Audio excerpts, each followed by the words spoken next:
हे, अगर आपको ऐसा लगता है कि आपके छोटे हाइट के कारण आपको आपके क्लास में, आपके दोस्तों के सामने या फिर आपके क्लास के लड़कियों के सामने कम इज्जत मिलता है, आप अंदर ही अंदर इनसिक्योर रहते हैं और सोचते रहते हैं कि अगर काश मेरा हाइट 5'2", 5'3", 5'4" से ज़्यादा होता तो शायद मेरी इज्जत ज़्यादा होती, 6 फुट के होते तो शायद ज़िंदगी कुछ अलग होता। देखिए, आपका सोचना पूरी तरीके से गलत भी नहीं। अगर शायद आप 6 फुट के होते या फिर 5'9", 5'10", 5'11" के भी होते, शायद आपका बात दूसरे लोग ज़्यादा सीरियस लेते। पर इसका मतलब ये भी नहीं है कि आपका जो हाइट है इसके वजह से आपका कुछ भी नहीं हो सकता और बस आप अपने हाइट को दोषते रहे, ये भी सही नहीं है। क्योंकि मैं बताता हूँ, इंडिया का एवरेज हाइट कितना है लड़कों का, 5'4" से लेके 5'7", डिफरेंट स्टेट के हिसाब से। नॉर्थ में कुछ जगह में 5'9", 5'10" भी हो सकता है, पर वो एवरेज है। और मैं जो बोल रहा हूँ पूरा ऑल इंडिया एवरेज का है।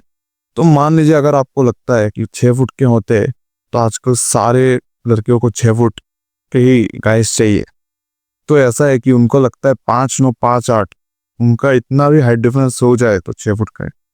और बात यह है कि यहाँ का एवरेज हाइट लड़कियों का कितना है, 5'1", 5'2", 5'3" हाइस्ट। और हाँ, मैं कुछ सेलिब्रिटीज के एग्जांपल भी देता हूँ जिनके हाइट छोटे है, बावजूद उनका देखना कितना सक्सेसफुल है। वो लंबे जितने सेलिब्रिटीज उनसे भी ज्यादा सक्सेसफुल है। पर अगर आप 5'4", 5'5" के, तब भी तो आप उनसे तो लंबे हैं। गुड हाइट डिफरेंस इतना होना चाहिए, मतलब यहाँ से यहाँ तक इतना ज्यादा हो जाए तो वो एक अच्छा कॉम्बिनेशन नहीं है। तो अगर आप अपने आप को कोसते रहे कि मेरा जेनेटिक्स खराब है, तो ये तो बिल्कुल सही नहीं होगा। क्योंकि आपको देखना होगा कि आप जिस लॉट में हैं एवरेज, उस एवरेज में सबका हाइट ही तो कम है। अगर आप जर्मनी जाए तब मान सकते हैं कि वहाँ के लड़कियों का लड़कों का दोनों का एवरेज हाइट ज्यादा है। और इज्जत मिलने का बात बोलूं तो यहाँ पे आपके जैसे हाइट के तो सबके होंगे। अगर मान लीजिए आपके दोस्त 5'7" के हैं तो 5'7" से कितना ही ज्यादा है, 5'10", 5'11" का हो जाए तब डिफरेंस आ सकता है। पर वो इतने सारे नहीं होने वाले। अगर आपका हाइट कम है मतलब एवरेज हाइट भी उस इलाके का कम होना ही है। हाँ, नॉर्थ इंडिया में हो तो शायद कम हो जाए, तो आप इसको कोसते तो नहीं रह सकते। जो फिक्स हो सकता है उसी को आप ठीक कर सकते। हाइट इंक्रीज करने वाले शू में जो लगते हैं ना सोल्स, उससे अपना पोस्चर ठीक करके और शायद हेयर स्टाइल से थोड़ा कुछ खिलवा करके एक आध इंच निकाल ले। पर जो चीज फिक्स हो सकता है सिर्फ उसी को कोस सकते हैं ना, बाकी चीज को तो नहीं कोस सकते। तो आप जो चीज को बदल सकते हैं उसी को देखिए ना।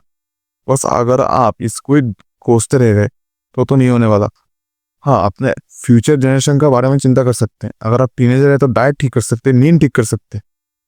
और अगर आप 22-23 के हो चुके हैं तो इसको सोच के कोई फायदा नहीं है। और अगर आप 18 से कम है तो बिल्कुल अपनी नींद, अपना डाइट, एक्सरसाइज से आप 1-2 इंच का तो फर्क ला ही सकते हैं। और अगर आप अपने मम्मी या अगर आप लड़की है अपने मम्मी से लंबे हैं तो आप अपना पोटेंशियल तक रीच कर चुके हैं, और उससे छोटे रह गए तो पोटेंशियल रीच नहीं किए हैं अपने। सेम अगर आप लड़के अपने पापा से लंबे तो पोटेंशियल से ऊपर जा चुके हैं, क्योंकि पहले के जनरेशन में डेफिशिएंसी था, अभी उससे ज़्यादा न्यूट्रिशन मिल रहा है तो लंबे हो रहे। और अगर आप उनसे छोटे रह गए तो आपने मैक्सिमेशन नहीं किया, हो सकता है नींद पूरी से नहीं लिया आपने या फिर न्यूट्रिशन नहीं लिया, कुछ तो रह गया होगा। तो मैं यही कहना चाहता हूँ कि यहाँ पे एवरेज हाइट कम ही है तो वो बात नहीं है कि आपको बहुत ज़्यादा कोसा जाएगा, बस आपके दिमाग में बैठ चुका है। अगर आप 18 से कम है तो कुछ कीजिए, अगर नहीं है तो जिस चीज का फोकस दे के ठीक कर सकते हो उसी पर ही, उस पर ध्यान दीजिए, ना कि फालतू के चीजों पे।